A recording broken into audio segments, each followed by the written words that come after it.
사도행전 비전을 꿈꾸는 그리스도인 12번째 전능하신 하나님이 보호하십니다 라는 제목으로 함께 말씀 나누겠습니다. 사진 한 장 보여드릴까요? 2015년 당시 미국 펜실베니아 하원 의원이었던 밥 브래디입니다. 물을 마시고 있는 저렇게 단순해 보이는 사진이 유명해진 이유가 있습니다. 얼마 전에 별세한 프란치스코 교황이 교황에 취임한 지 2년째였던 2015년 9월에 역사상 처음으로 교황이 미국 의회에서 연설을 하게 되었습니다. 그 의회에서 연설하던 도중에 단상에 있었던 그 컵에 물을 마신 후에 그 물이 반 정도 남아 있었는데, 바로 이 의원은 그 교황의 연설이 끝난 뒤에 연단으로 재빨리 올라가서 그 교황이 썼던 그 물컵을 재빠르게 차지했습니다. 그래서 저렇게 자신도 마시고 사진처럼 자신의 부인에게도 저 물을 마시게 했다고 합니다. 가톨릭 신자였던 저 브래디 의원은 이 물이 성스러운 것이라고 믿으면서 남아있는 아주 조금의 물은 그의 손자 손녀들에게 뿌렸다고 이야기했습니다.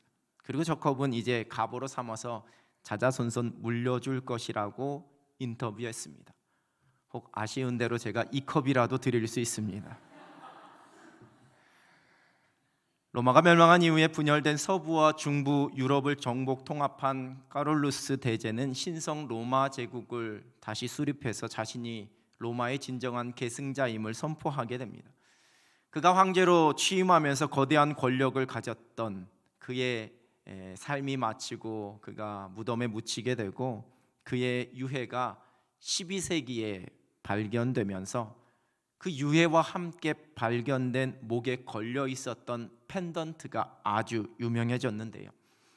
저렇게 초대형 블루 사파이어와 에메랄드, 진주 등의 값비싼 보석으로 세팅이 되어 있었다고 합니다. 그런데 저 보석들은 성경에 기록되어져 있는 보석들이었고요, 저 보석이 십자가 형태를 연상하도록 배치되어 있었습니다.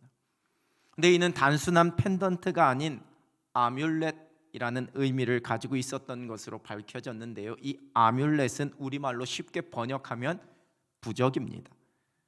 저 펜던트 보석 안에는 카톨릭에서 소위 이야기하는 성물을 담고 있었는데, 무려 성모 마리아의 머리카락이었던 것으로 전해지고 있습니다. 동서양 대부분의 나라와 그 문화 속에 있는 아뮬렛, 부적, 아마 그 역사도 인류의 역사만큼이나 오래되었을 것입니다. 내가 그것을 간직하고 있으면 혹 나에게 찾아올지도 모를 불운을 쫓아주고 나에게 복을 가져다 준다라고 믿는 그 무언가를 부적, 아뮬렛이라고 말합니다.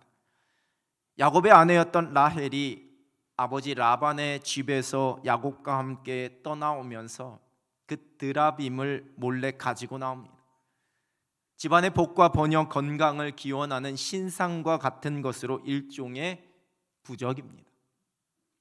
언제 어디서 나에게 어떠한 위험하고 좋지 않은 일이 펼쳐질지 모르는, 한 치 앞도 내다보거나 예상할 수 없는 세상 속에서 그 조금이나마 두려움과 염려를 덜어보려는, 그래서 무언가 의지하려는 그 대부분의 사람들의 심리를 반영한 것이다라고 그렇게 이야기할 수 있을 겁니다.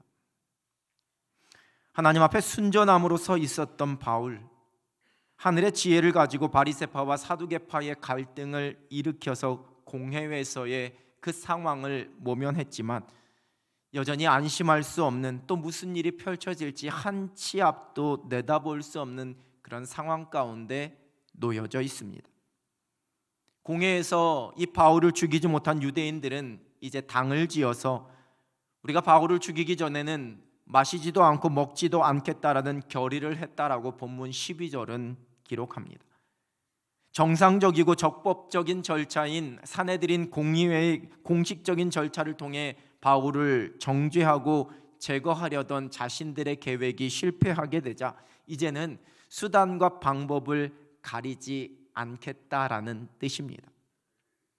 여러분, 우리말 성경에 당을 지어 이렇게 번역되어 있으니 뭔가 정당하고 어떤 대의적인 일을 위해 뜻을 모으는 것처럼 거창해 보이지만, 여러분, 이곳에 쓰여진 이 헬라어 단어가 사도행전 19장 40절에서도 동일하게 사용되고 있는데, 그 구절에서는 우리말 성경으로 불법 집회 이렇게 번역하고 있습니다. 즉, 정당하고 합법적이지 않은 불법과 불의를 저지르려는 모의를 그들이 하고 있다라는 것을 표현하고 있는 겁니다. 여러분, 그런데 그 의지와 그 열정이 실로 대단합니다. 그 목적을 이루기까지, 즉 우리가 바울을 죽이기 전까지는 먹지도 않고 마시지도 않겠다라고 맹세했습니다. 여기 우리말 맹세하다로 번역된 헬라어는 저주하다라는 의미를 갖고 있는 단어입니다. 그 목적을 달성하지 못하면 내가 저주를 받아도 좋다라는 그러한 뜻입니다. 그래서 이 구절 원어를 직역하게 되면, 만일 우리가 바울을 죽이기 전에 무엇을 먹거나 마시면 하나님께서 우리를 죽이거나 그보다 더한 벌을 주시기를 원하노라, 이렇게 됩니다. 40여 명이나 되는 적지 않은 인원이 지금 이 일에 동참하고 나서고 있는 그러한 상황입니다. 지난 2주 동안에 2차례에 걸쳐서 우리 성도님들과 함께 다녀온 이 국내 신앙 유적지 탐방에서 하나님 나라와 십자가 복음을 위해 자신이 가지고 있는 것, 마지막에는 그 생명까지도 아낌없이 내어준 우리 선교사님들, 또 이 한국교회 초기 믿음의 사람들의 그 발자취를 함께 보게 되었습니다. 낯선 땅인 이 조선에 와서 때로는 사랑하는 아내도 어린 자녀도 먼저 하늘나라로 떠나보내야지만 되었던 그 아픔 속에서도 하나님께서 나를 이곳에 선교사로 보내주셨기에 이 조선을 떠나지 않고 끝까지 그 사명을 감당했던 많은 선교사님들의 그 헌신 앞에 지금의 우리의 모습, 그리고 지금의 한국교회의 모습을 돌아보게 되었습니다.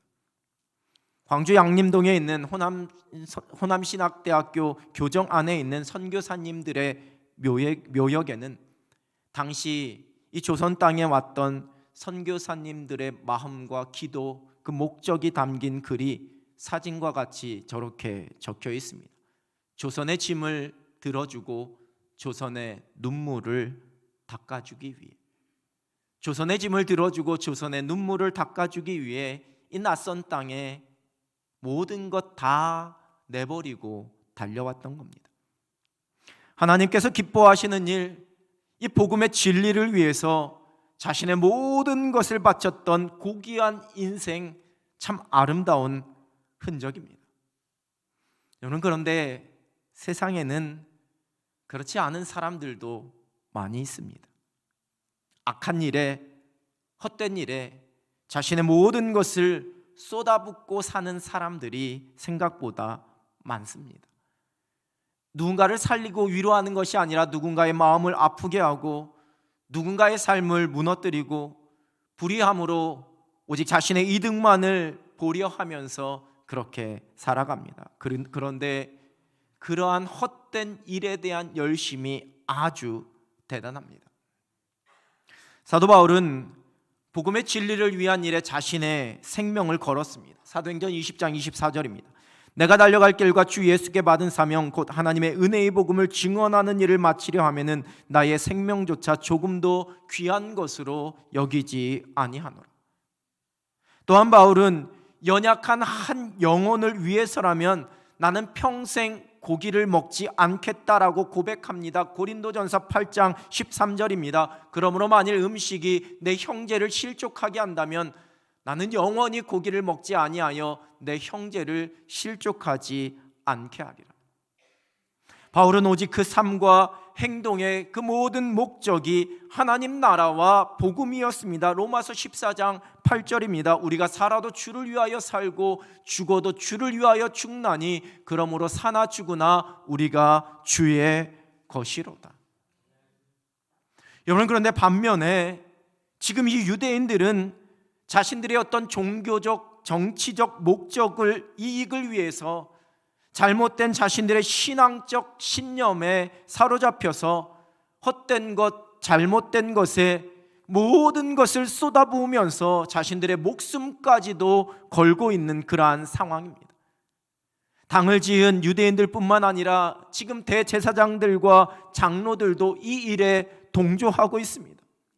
본문 14절과 15절은 바울을 해하려는 그들이 그 장로들과 대제사장들에게 협조를 구하면서 바울을 다시 자세하게 신문하겠다라는 그러한 이유를 들어서 다시 사내들인 공회로 바울을 보내줄 것을 천부장에게 요청하라라고 이렇게 말하고 있습니다.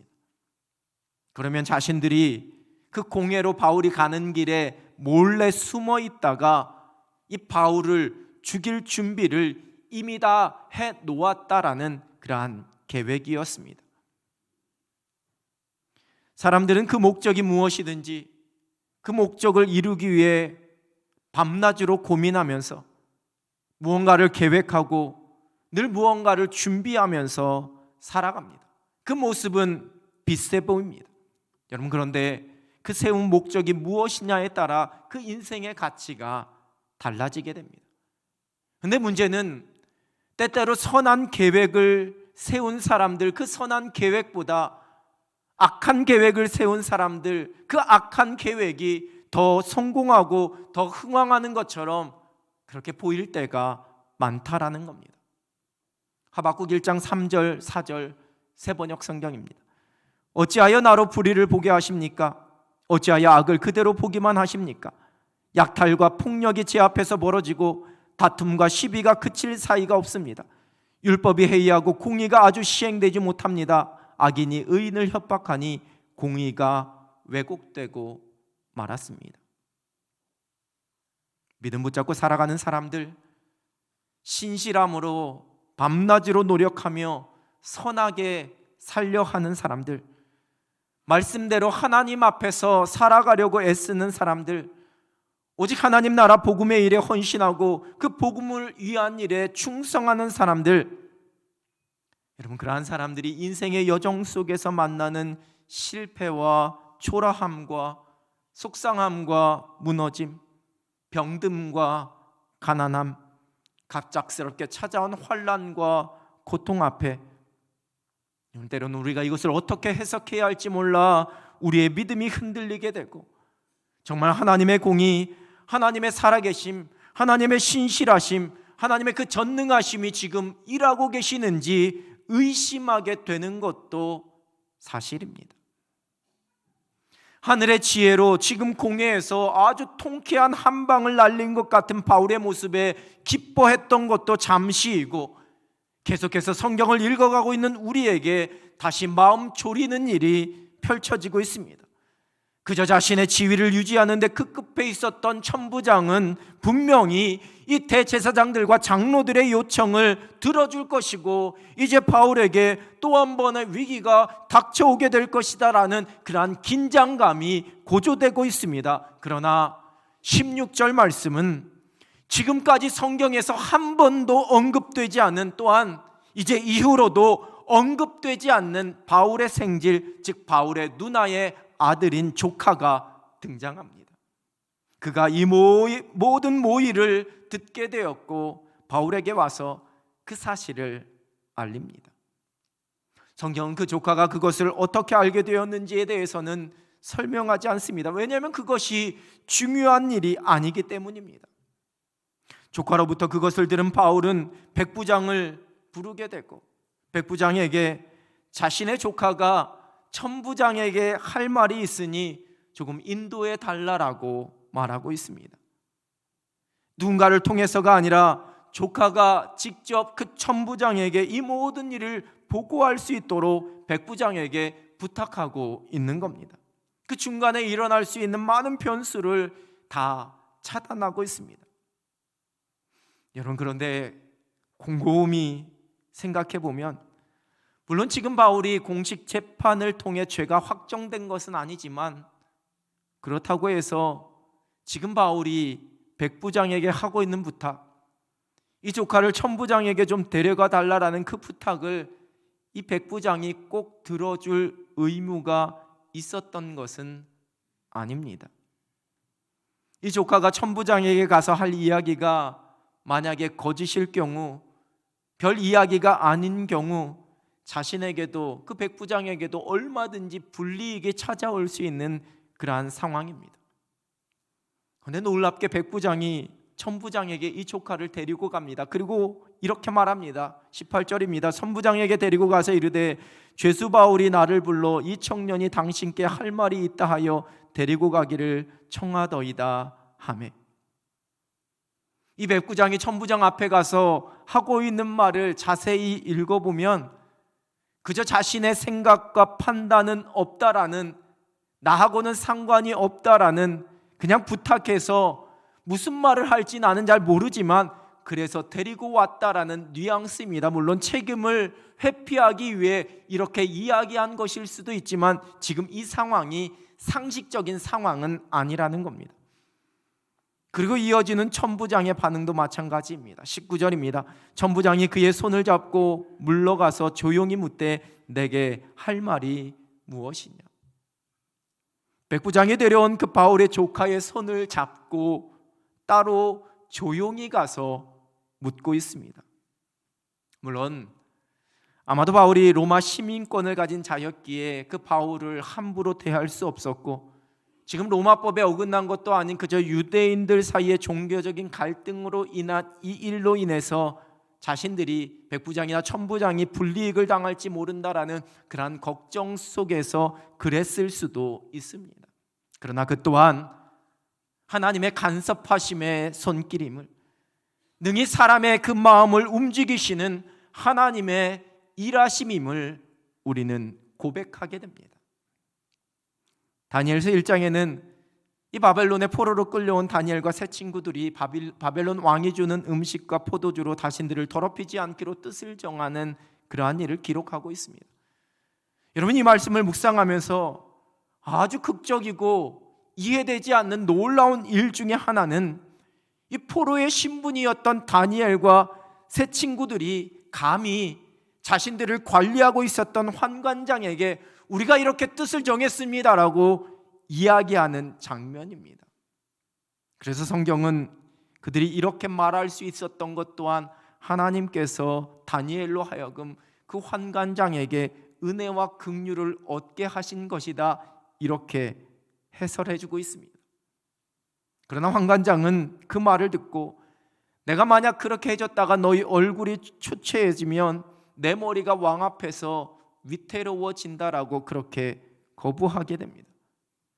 그런데 다니엘은 거기에서 굴하지 않고 환관장이 자신들을 감독하도록 명령한 감독자에게 다시 한번 요청합니다. 자신들을 열흘 동안만 시험해 볼 것을 요청하게 되고, 놀랍게도 감독관은 그 요청을 들어줍니다. 그리고 오히려 더 윤택해진 그들의 얼굴을 보고 그들이 정한 뜻대로 채식만을 주는 일이 펼쳐지게 됩니다. 환관장도 그 감독관의 마음도 능히 움직이시는 하나님의 간섭하시는 손길, 하나님의 일하시는 손길임을 우리는 고백하게 됩니다. 바울의 조카로부터 바울을 암살하려는 그 계획, 그 모의를 다 듣게 된 천부장은 이제 총독 벨릭스에게로 바울을 무사히 보내기 위해서 준비합니다. 바울의 조카에게 이 사실을 자신에게 알렸다라는 것을 아무에게도 말하지 말라라고 당부하면서 비밀을 지켜서 은밀하게 행하고 있습니다. 23절 말씀입니다. 백부장 둘을 불러 이르되 밤 제3시에 가이사랴까지 갈 보병 200명과 기병 70명과 창병 200명을 준비하라 하고. 여러분, 당시에 예루살렘에 주둔하고 있었던 로마 군인이 약 600명 정도였던 것으로 전해지고 있습니다. 천부장이었지만 1000명의 병사들이 아닌 한 600명 정도의 군사들만 거느리고 있었습니다. 여러분, 그런데 지금 이 바울을 호송하기 위해 중무장한 보병도, 말을 탄 기병도, 창으로 경무장한 창병도 도합해서 470명이나 되는 600명의 군사들 중에 470명이나 되는 그 군사들을 동원하고 있습니다. 여러분, 그야말로 VIP급의 경호입니다. 그리고 이어지는 24절의 말씀을 보면 바울을 태워서 보낼 짐승도 준비합니다. 벨릭스 총독에게 보내는 편지에 그간의 일들, 아직 재판도 받지 않은 로마 시민권자인 이 바울을 해하려는 그 관계가 있다라는 첩보를 듣게 되었고, 이제 그를 공식 재판받을 수 있도록 보낸다고 써서 바울을 그 벨릭스 총독에게로 호송했습니다. 가이사랴에 머물고 있었던 이 벨릭스 총독은 바울이 길리기아 다소 출신이라는 것을 확인하고서는 정식으로 재판을 진행하기 위해 그를 안전한 헤롯 궁에 감금하고 그를 지키라고 명령합니다. 바울을 해하려는 관계를 세우고 있었던 그 유대인들의 모의에 답답해졌던 우리의 마음이 조금씩 풀어지고 있습니다.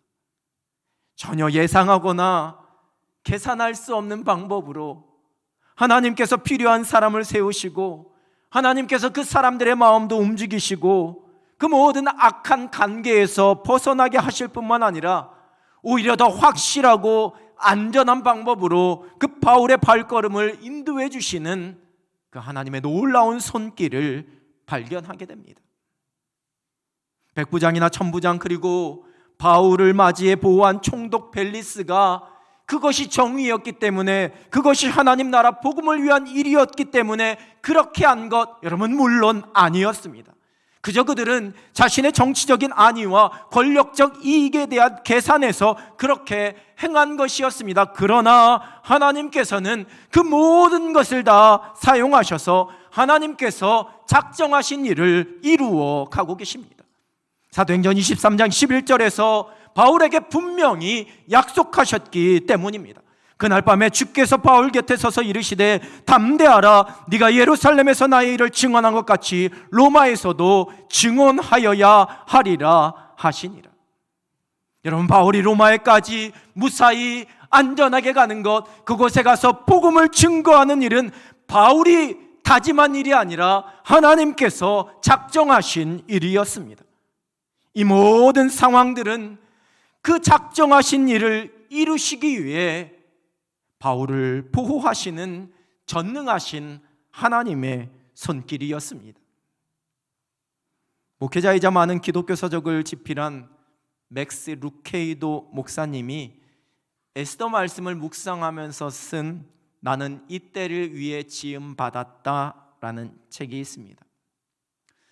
목사님은 이 책에서 자신이 나중에 천국에 가면 물어보고 싶은 것, 꼭 물어보고 싶은 것 2가지가 있다라고 하면서, 어차피 천국에 가면 불만은 없을 테니 불만 섞인 질문은 아니고 정말 궁금해서 물어보고 싶은 것 딱 2가지가 있다라고 씁니다.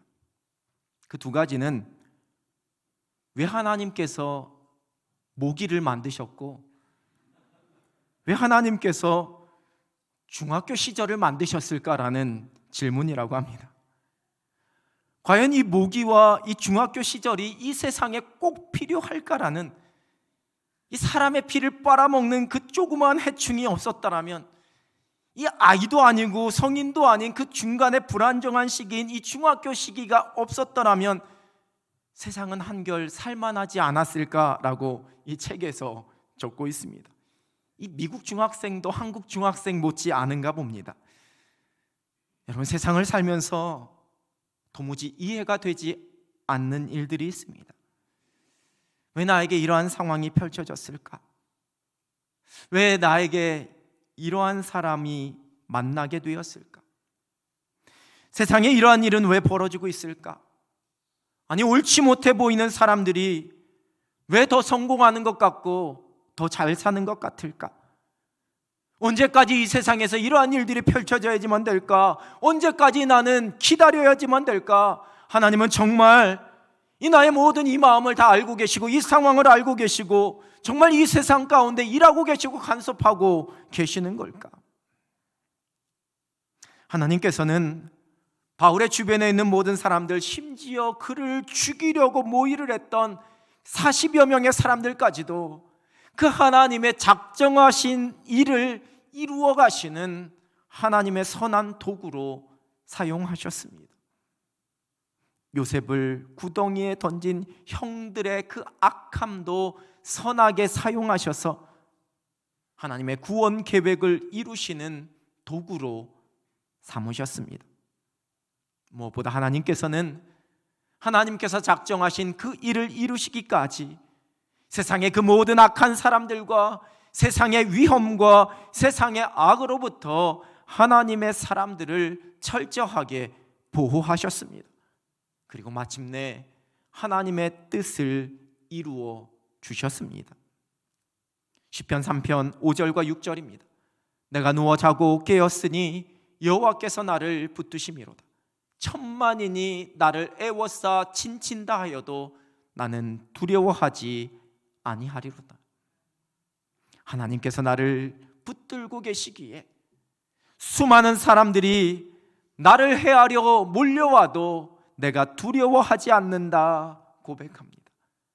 시편 118편 7절입니다. 여호와께서 내 편이 되사 나를 돕는 자들 중에 계시니 그러므로 나를 미워하는 자들에게 보응하시는 것을 내가 보리로다. 우리를 위하시는 하나님의 크신 손은 언제나 우리를 향하고 계십니다. 여러분, 때로는 한 손으로 무언가를 가져가시는 것처럼, 때로는 내 건강도, 내 물질도, 내 기쁨도 행복도 가져가시는 것처럼, 나에게 고난을 주시는 것처럼 그렇게 보여질 때도 있습니다. 그래서 그 순간 나에게 속상함이 찾아오게 되어지고 힘들어지게 되고 환난과 그 낙심 속에 슬픔과 절망 가운데 그렇게 놓여질 때도 있습니다. 그러나 그때도 또 다른 하나님의 손으로 우리를 위한 하나님의 선한 일을 펼쳐 가고 계십니다. 또 다른 그 하나님의 손으로 우리에게 놀라운 은혜와 놀라운 복을 주께서 허락해 주십니다. 그리고 우리가 넘어지려고 할 때 그 크신 손으로 우리를 붙잡아 주시고 우리를 보호하시며 우리를 일으켜 주십니다. 모든 것을 알고 계시는 전능하신 하나님께서 우리와 함께 하십니다. 세상의 권모와 술수가, 사람들의 악함이 결코 이 놀라운 하나님의 계획을 막을 수 없습니다. 하나님께서 작정하신 그 일을 이루시기까지 우리 하나님은 쉬지 않으십니다. 우리를 지키시는 하나님은 졸지도 아니하시고 주무시지도 아니하십니다. 전능하신 하나님께서 내 편이 되어주셔서 나를 보호해 주고 계십니다. 작정하신 그 모든 일을 이루시기까지 나를 위해 일하십니다. 비전을 꿈꾸는 그리스도인은 나를 보호해 주시는 전능하신 하나님을 신뢰하는 믿음으로 어떠한 상황 속에서도 담대하게 살아갑니다. 우리를 위해 모든 것을 예비하시고 일하시는 완전하신 하나님의 손길을 신뢰합니다. 전능하신 하나님께서 우리를 위하십니다. 우리와 함께 하십니다. 우리를 보호하십니다. 마침내 우리로 하여금 승리하게 하십니다. 우리가 세상의 헛된 것에, 세상의 헛된 힘에 소망을 두고 그것을 의지하며 그러한 어리석은 모습으로 살아가지 않습니다. 오직 나를 보호하시는 전능하신 하나님의 손길만을 신뢰하며 끝까지 견고한 믿음의 경주만을 달려갈 수 있는 여러분 되시길 우리 주님의 이름으로 축원합니다.